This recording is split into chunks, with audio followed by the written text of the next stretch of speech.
69 सीटों पर। उससे ज़्यादा प्रभाव तो आसाराम बापू का होना चाहिए था। तो क्या कारण है, कौन सी शक्ति है कि जो आसाराम बापू को फरलो ना मिल सकी, ऐसे जिसमें कन्विक्टेड हो गए अजीत अंजुम, दीपक चौरसिया, चित्रा त्रिपाठी वगैरह, जिनका कोई विश्वास आज नहीं करता। तो आज विश्वास करने को मन नहीं करता कि कभी बापू आसाराम ने भी कोई जुल्म किया होगा या मंजूर कर चुका है। अब क्या बाबा राम रहीम को डराया धमकाया गया है भारतीय जनता पार्टी के पक्ष में चुनाव प्रचार करने के लिए? जिस तरह से बीजेपी के लोगों को रौंदा जा रहा है, जिस तरह से किसान आंदोलन में गुस्सा बीजेपी के खिलाफ भड़का है, तो क्या बाबा को ब्लैकमेल किया जा रहा है? इसीलिए देखता है। तो क्या ये कानून बापू आसाराम के बारे में लागू नहीं होता कि जो 78 या 80 साल की अवस्था हो गई, उनको फरलो पर क्यों नहीं छोड़ा गया?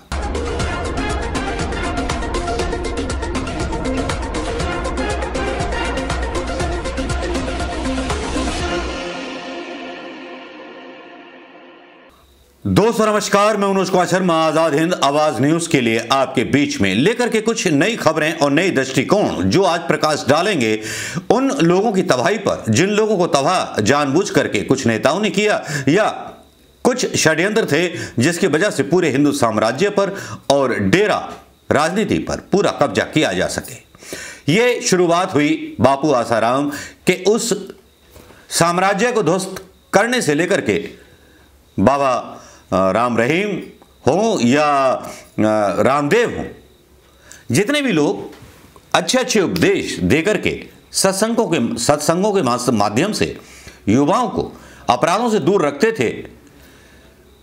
अगर अपराधों से दूर नहीं बोलते और अच्छी बातें नहीं बोलते तो उनकी पहली बात तो यह है कि फॉलोइंग इतनी क्यों होती। किसी भी करप्ट आदमी का कोई भी सपोर्ट नहीं करना चाहता है।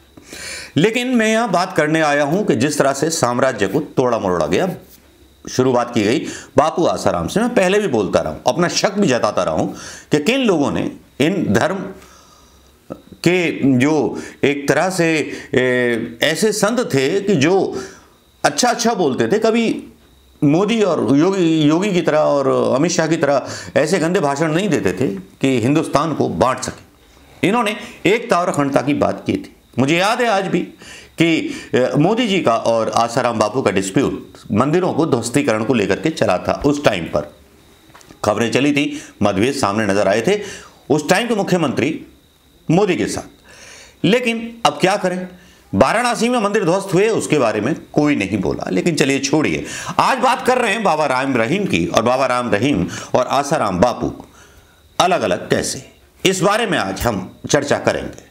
आज चर्चा करेंगे आसाराम बापू के समर्थकों के बारे में और चर्चा करेंगे राम रहीम के उन समर्थकों के बारे में जो बराबर लगे रहे, निरंतर प्रयास करते रहे, जिनकी भावना नहीं टूटी, जिनकी आस नहीं टूटी और जिन्होंने पैरोल पाली राम रहीम की।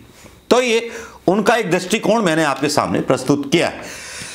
खबर आई कि दुष्कर्म, दैनिक भास्कर के हिसाब से खबर डाली गई है, दुष्कर्म और हत्या के केस में सजा काट रहा डेरा सच्चा सौदा प्रमुख गुरमीत राम रहीम फरलो पर जेल से रिहा हो गया है। वह हरियाणा में रोहतक के सोनारिया जेल में बंद था।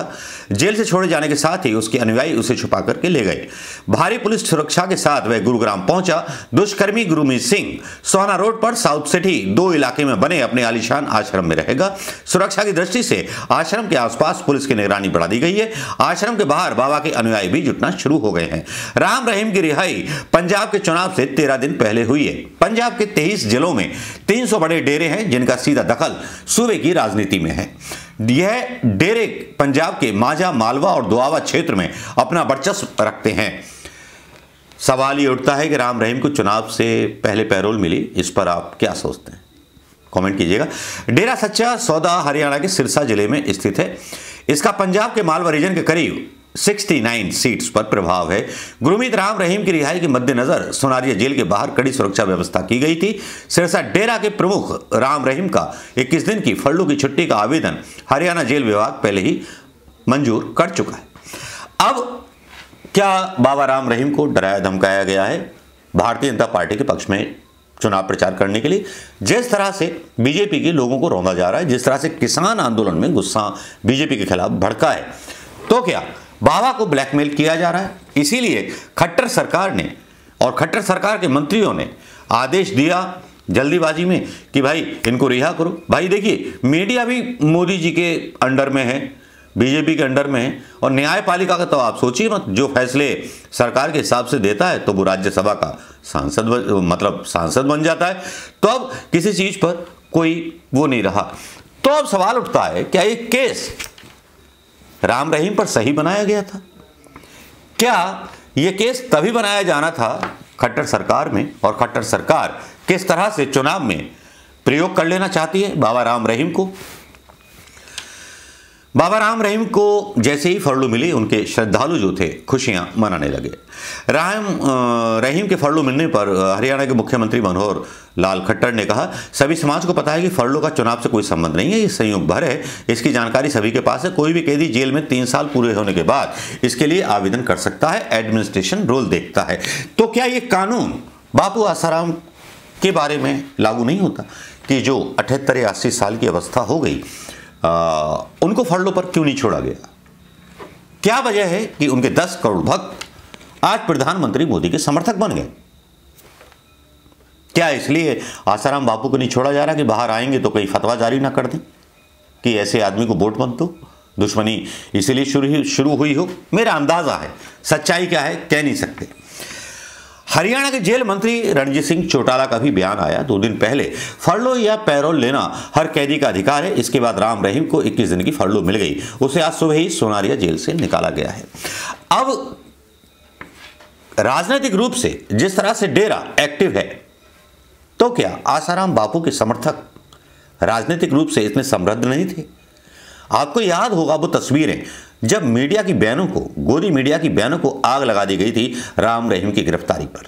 लेकिन आसाराम बापू की गिरफ्तारी पर कहीं कोई ऐसी हिंसक वारदात देखने को नहीं मिली थी।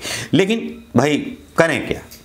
समर्थक, कोई संत अपने समर्थकों को सिखाता है अहिंसा का पाठ, कोई समर्थक सिखाता है अपने लोगों को सब्र करने का। लेकिन सब्र बाबा राम रहीम के लोगों को नहीं था। जट है ना, सारे पंजाबी हैं, तो पंजाबी लोगों के खून में तो गर्मी होती है। तो बस यही था। इस जो बाबा राम रहीम का डेरा था, इसकी 1948 में शाह मस्ताना ने की थी। 1960 में शाह सतनाम डेरे की गद्दी पर बैठे। 1990 में 23 साल की उम्र में राम रहीम डेरे की गद्दी पर बैठ गए। अब राम रहीम की क्या गलती थी? पिक्चरें बनाने लगे, युवाओं को आकर्षित करने लगे। ये उनकी सबसे बड़ी गलती हो गई कि उनकी अपनी फॉलोइंग खुद बढ़ रही थी और 69 सीटों पर उनका प्रभाव था। तो ऐसे धर्म गुरु को नष्ट कर देना, उस पर आरोप लगा देना, और वो आरोप तो कैसे भी प्लान किए जा सकते हैं। जब न्यायपालिका अपनी हो, सब कुछ अपना हो, सरकार अपनी हो, तो सब कुछ किया जा सकता है। अब आते हैं दूसरे पॉइंट पर।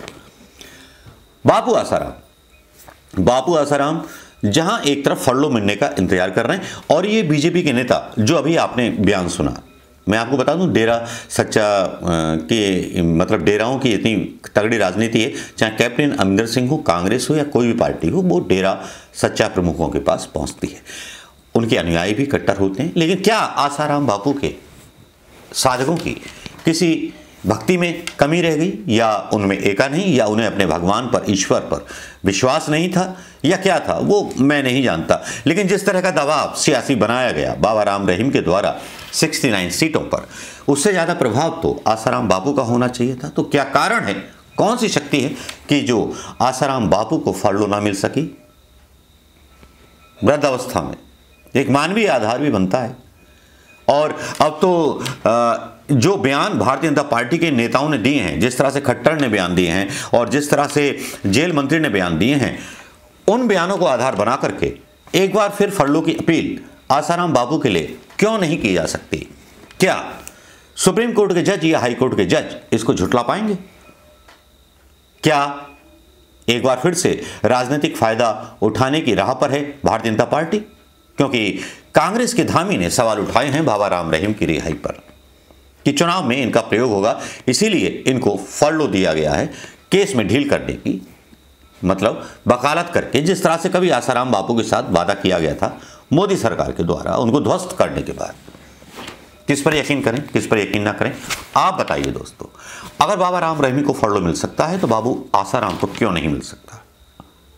सबको रिहा कर दीजिए भाई, वोट पाने हैं। इस वक्त तुम्हारी हालत खराब है तो कीजिए ना सबको रिहा।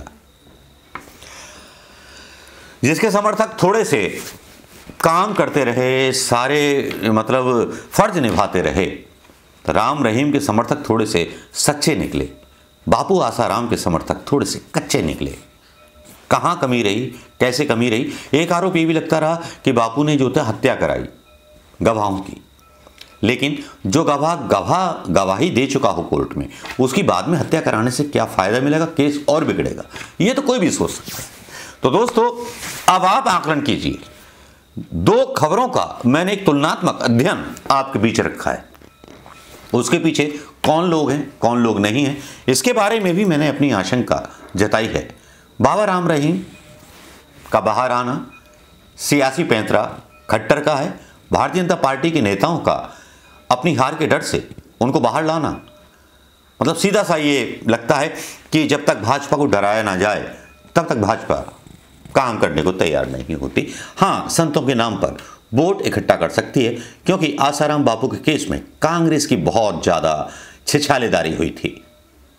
अब देखना यह है कि बापू आसाराम को फरलो कब मिलती है, क्या मिल पाएगी? क्या बाबू आसाराम के समर्थक इसके लिए प्रयास कर पाएंगे जिस तरह के प्रयास राम रहीम के समर्थकों ने किए? सवाल यह है, क्योंकि जो भी आरोप मीडिया के द्वारा लगाए जाते हैं, मैं अब उन्हें फेक खबरें मानने लगा हूं, क्योंकि फेक खबरें काफ़ी सारी दिखाई गई हैं। तो बाबा राम रहीम की जो खबर दिखाई गई, मीडिया ट्रायल चलाया गया, बापू आसाराम पे मीडिया ट्रायल चलाया गया पहले से, जिसमें कन्विक्टेड हो गए अजीत अंजुम, दीपक चौरसिया, चित्रा त्रिपाठी वगैरह, जिनका कोई विश्वास आज नहीं करता। तो आज विश्वास करने को मन नहीं करता कि कभी बापू आसाराम ने भी कोई जुल्म किया होगा या कुछ ऐसा क्राइम किया होगा। सवाल उठने लगे हैं मीडिया पर भी और न्यायपालिका पर। नमस्कार, जय हिंद दोस्तों।